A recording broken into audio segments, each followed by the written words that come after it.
வாக்குத்தத்த ஆராதனை, fasting prayer, மற்ற எல்லா ஜபத்தையும் வச்சு உங்களுக்கு வசனத்தை சொல்லி கொடுக்குற மாதிரி ஆபிரகாமுடைய நாட்களில் சொல்லலை. அதுக்கு முன்னாடி அந்த சத்தத்தையும் அவன் கேட்கல. பேசினாரா? அதுக்கு முன்னாடி பேசினாரா?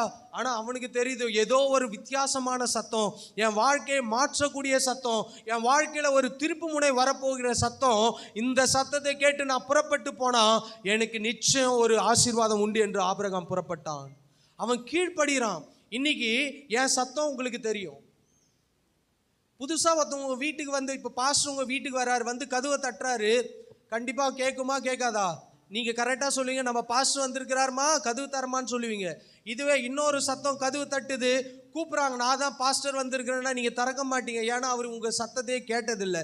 ஆனால் ஆபிரகாம் அந்த முதன் முறை அந்த சத்தத்தை கேட்கும்போது அவனுக்கு தெரியும் இது ஒரு வித்தியாசமான சத்தம், இது வரைக்கும் கேட்காத சத்தம். இந்த சத்தம் என் வாழ்க்கையை